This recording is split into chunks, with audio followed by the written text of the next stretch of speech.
It's a pleasure to have you here. We start off on a rather sad note. 3 persons, including a 2-year-old boy, have died following a tanker explosion at Uninanofo in the Ahafwano Southwest District of the Ashanti region yesterday. 3 other children are yet to be found after the accident involving the Kumasi Tepa-bound vehicle. Now, the fire which swept through the community destroyed several homes. Love FM's Nanaya Ojima has more in the following report. Kwame Asare, who was drying his cocoa at the time of the incident, was nearly killed by the tanker. According to him, the diesel tanker lost balance while speeding and drove into a parked Ford Transit van before it caught fire. The tanker driver lost control and drove into the van. The tanker skidded into the village. The fire started immediately. Seth Edu, who is recovering from a stroke, is the father of the toddler who was killed in the incident. He was outside his home as the toddler slept at the time of the incident. But for his condition, he could have saved his son. The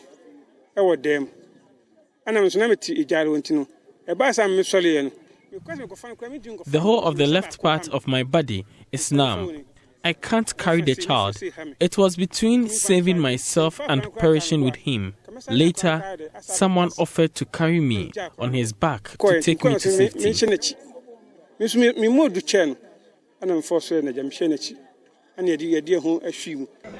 The fire service intervened to control the spread of the inferno. ADO1, Wikana Badomi, led the fire team. So quickly what we did was to try to check the spread, protect the other building, preventing the fire from, affecting the other structures that were, nearby. So that was the strategy we used. So when we were able to successfully contain or control the spread, then we came back to the container, to the tanker, and then put out the fire. At the time of the incident, many were out on their farms. Children who were home ran into bushes and other communities for safety. At the time of filing this report, 3 children remained missing. Residents are disturbed. The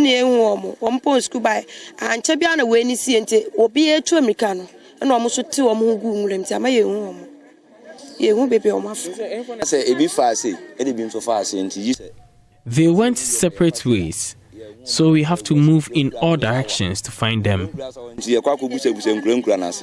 Meanwhile,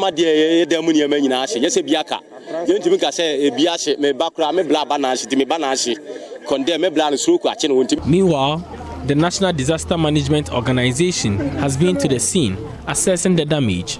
Together with the District Assembly, some arrangements were made for the affected persons to pass the night.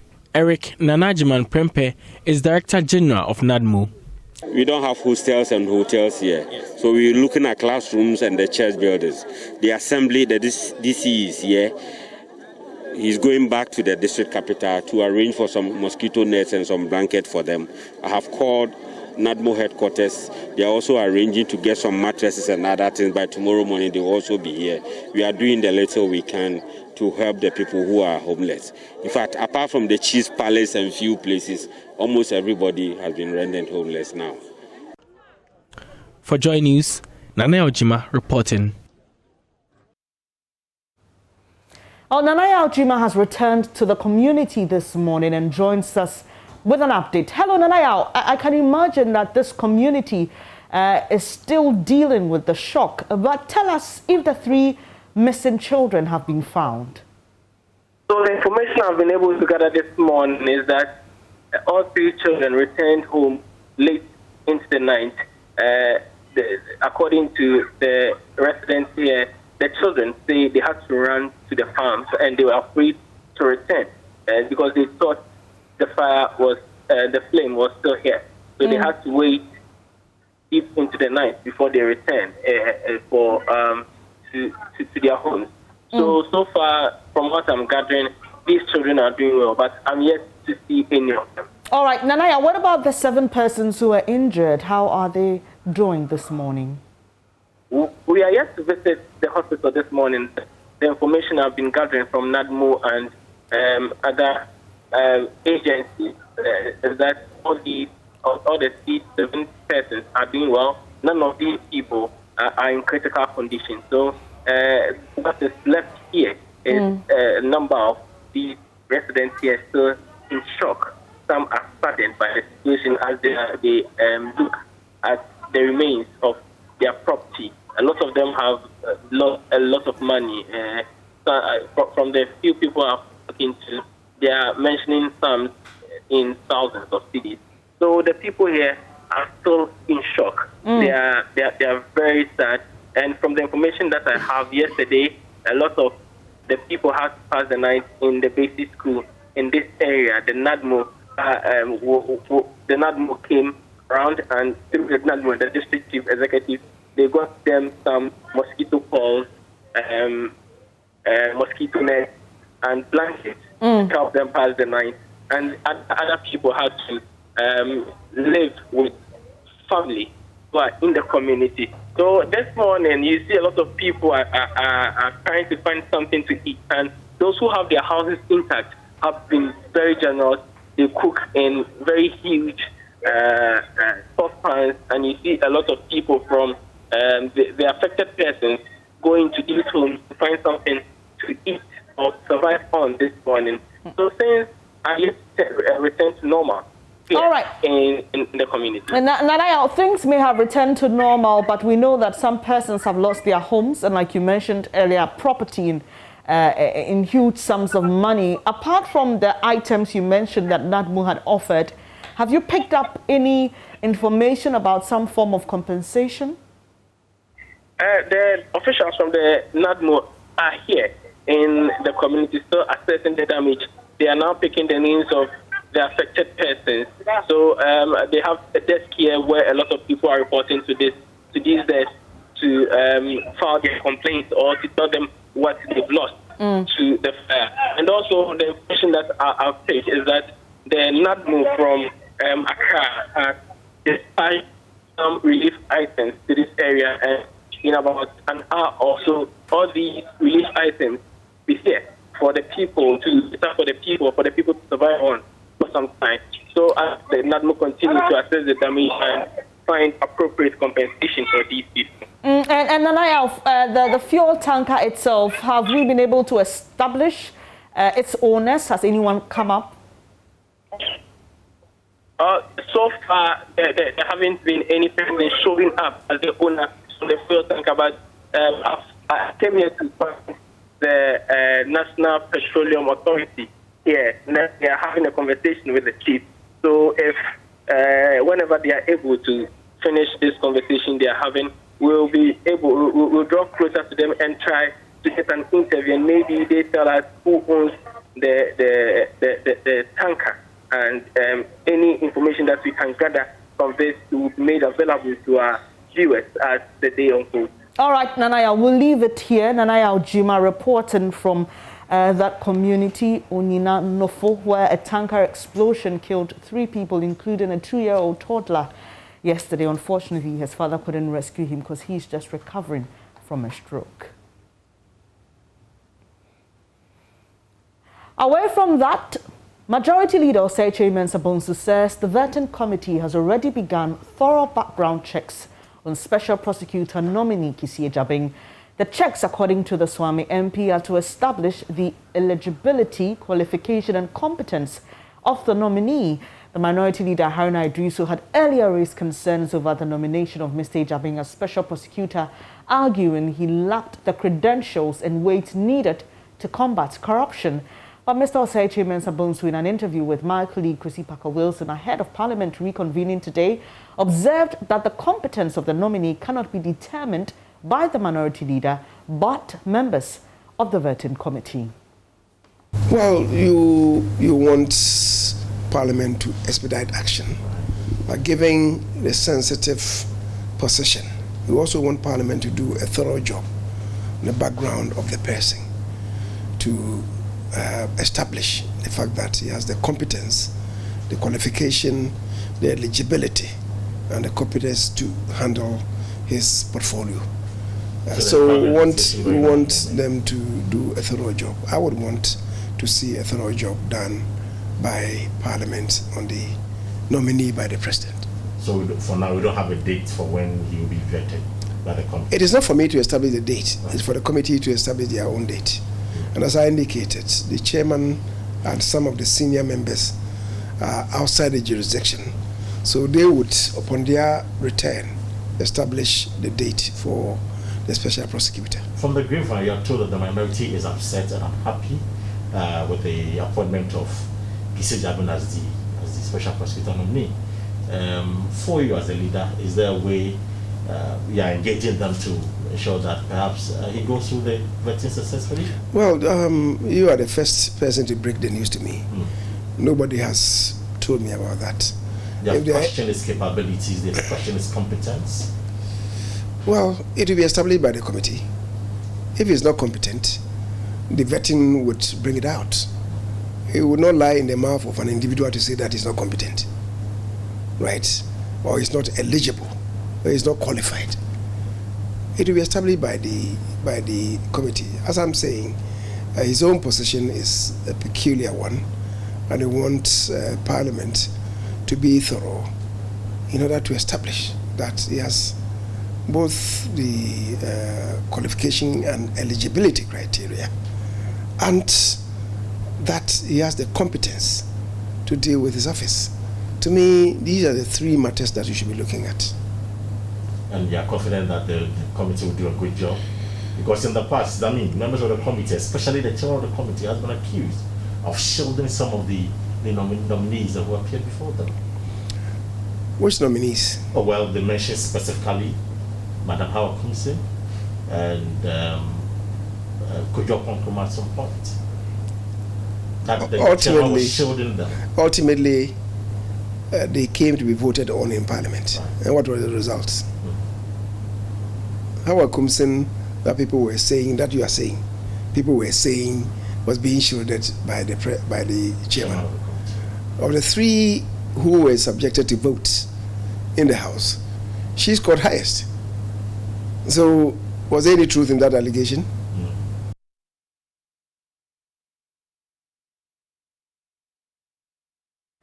Well, Parker Wilson joins us from Parliament via Zoom. Hello, Parker.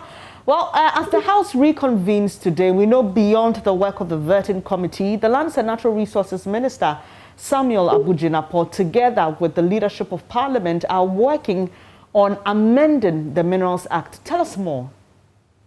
All right, so Benis, you know that the ministry has come under heavy criticisms over the burning of excavators and fines by the military task force established to deal with illegal mining. So there's been conversations about why don't the ministry go to Parliament and amend the Minerals Act so that at least it can factor into it the burning of excavators. Well, yesterday I am told that the ministry, the minister himself and then his two deputies worked with the leadership of the House to amend the Minerals Act. You can listen to the Deputy Minister Designate George Emrekuduka when I spoke to him.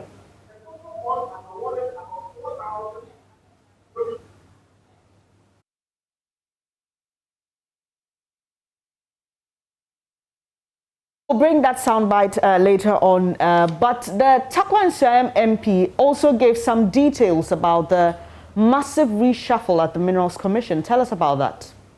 Right, so Benis, the Lands and Natural Resources Ministry is bent on dealing with activities of illegal miners. Now, as part of their efforts to realize that objective, we are told that there's been some massive shakeup at the Minerals Commission. People have been reassigned. People have been promoted here and there. Now, according to Mrekuduka, the point he made was that this is not to say that the individuals who have been reassigned were not really performing, but rather the point he makes to me is that they think that some other individuals could help assist the ministry achieve each objective as far as the issue of illegal mining is concerned. All right, Parker. So beyond these, tell us what to expect us more on what to expect as Parliament reconvenes. All right, so yesterday, for example, my source tells me that almost all the ministers met the leadership of the House to make some amendments, or probably those who want to introduce a bill. So right from the finance minister to the foreign affairs minister to the local government minister, they all met the leadership of the House to put together their own amendment and also introduce new bill. Now, a statement put together by the Public Affairs Department of Parliament indicated to us that they are going to, as far as this meeting is concerned, consider the Ghana Standard Authority Bill 2021, also the Exemptions Bill 2021, and the Consumer Protection Bill. That is not all. You know that for every point in time, Parliament is set to scrutinize the report put together by the Auditor General. Well, this meeting is going to ensure that the Public Accounts Committee is set to scrutinize the report by the Auditor General, among others. So these are the things we should be expecting from Parliament going forward. And finally, Ben, you recall that when I spoke to the ranking member on the Defense and Interior Committee, James Agaga, he indicated that the issues about security and also the alleged assault on City FM journalist Kalim Kuda, the committee is inviting all the security heads in this country to appear before them and answer some questions. So we expect that by next week, these individuals will appear before them and answer those questions. So this is what we are expecting from Parliament going forward. And tell us if you spotted any MPs. We expect that sitting will begin soon. Well, a sitting was advertised for 10 a.m. We are told that the MPs are now coming in. A few of them are around. I spotted the Roxanne Nelson Dafiemeko. Kwame Boja is also here. But majority of the MPs are not around. So we are told that maybe around 11 they will come, and then probably the business of the day will commence. Kwesi Parker Wilson there joining us from Parliament as the House reconvenes today. He's been taking us through the various issues that it expects to deal with at this particular meeting.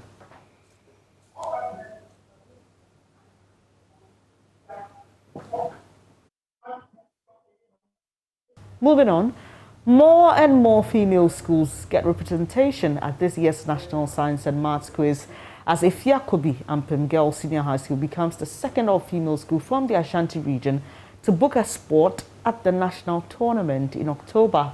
St. Louis girls set the pace on Saturday by picking the final riddle in their contest to beat Tepa SHS, which was closely trailing them. Today, it came down to the final riddle for the girls from Efiakobi Ampem to block Adawomase SHS's hopes of appearing in the 2021 edition of the competition. For the girls, this was truly a miracle. Yeah, so a dramatic win for the girls from Efiakobi Ampem Senior High School. It took the last riddle for them to be assured of a spot in the 2021 national tournament slated for later in October. They came up against really a worthy opponent in Adawomase Senior High School. Ladies, how does it feel to have won a competition? Well, I share your joy. Congratulations. How does it feel? You were on stage. You answered the final riddle. What was going through your mind before that? Like, we say thanks be to God, because we almost lost hope. Thanks be to God. We have nothing else to say. All glory be to God. It was in the final round. They came really close. In fact, Quizmaster sort of gave them some sort of hope in the third riddle when they answered it. When he said, it was almost like it was correct. How are you feeling? You thought you had ended.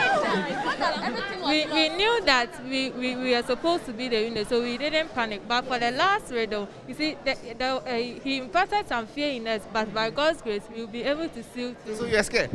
Yeah, very. Your teachers almost ran away. Yeah, they almost ran away. They will leave us here. We will walk to the school. Yes. Your teachers are going to leave me here. They told us that when we lose, they will leave us here so that we come there alone. Eventually, now you're not going to walk to your school. We are going to the mall too, because that's the promise that they promised that when we win, they will take us to the mall to enjoy. You're going to enjoy it. Yeah. All right, there's a bigger one that's coming up. There's a regional championship and then also the national competition. What should we expect from you?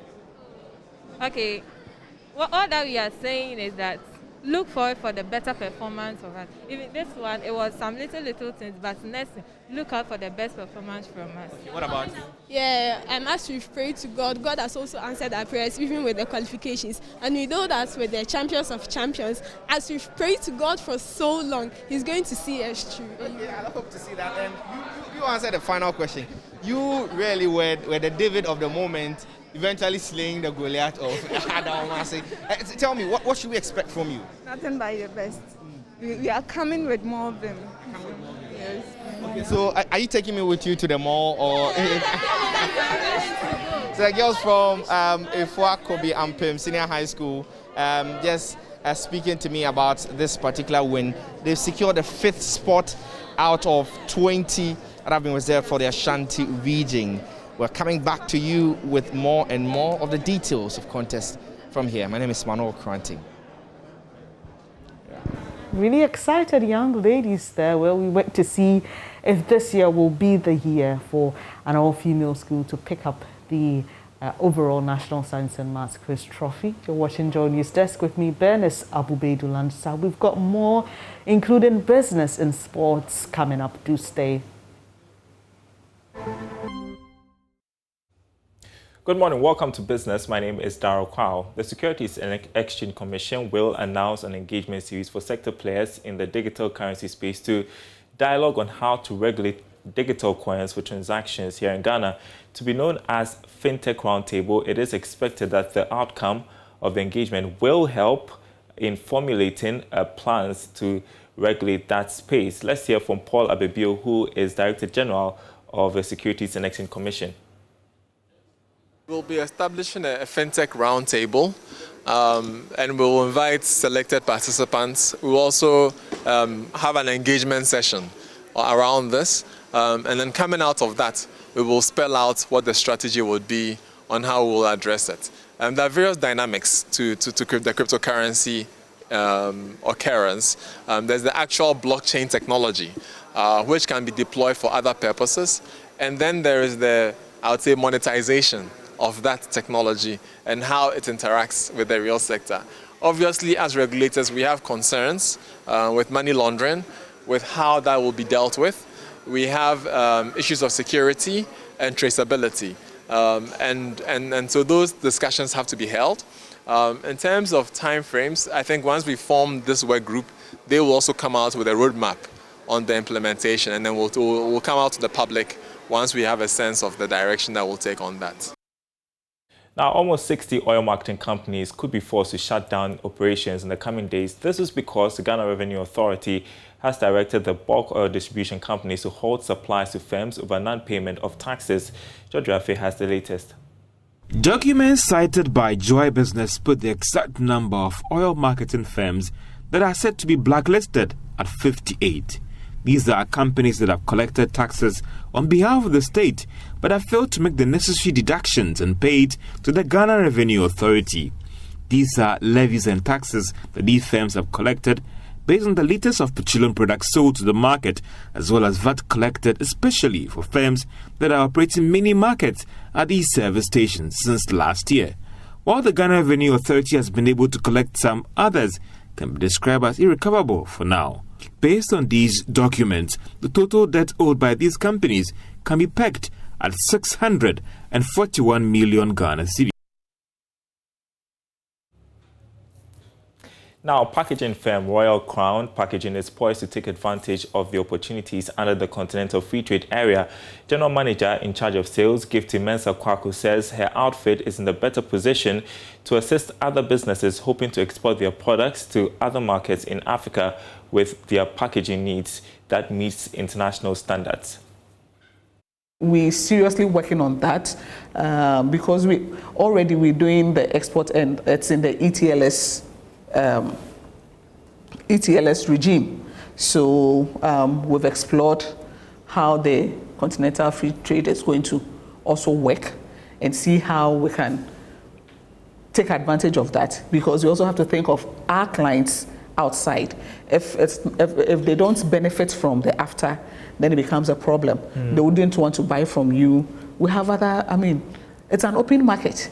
We have other competitors, not even Ghana, coming to set in within the sub-region. So we trying to educate ourselves to see what we can do, and then get to some melting point where we can both have a win-win situation. So of course, yes, we are taking advantage of it. Whatever is in there, if it's going to favor us, why not? And that's business for now. There's more coming up after this break. Don't go anywhere.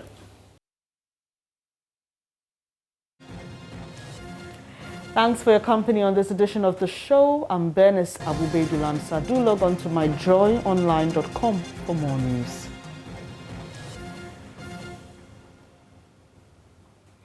Up next is JoyNews Interactive with Mapito Sibilidu. Stay.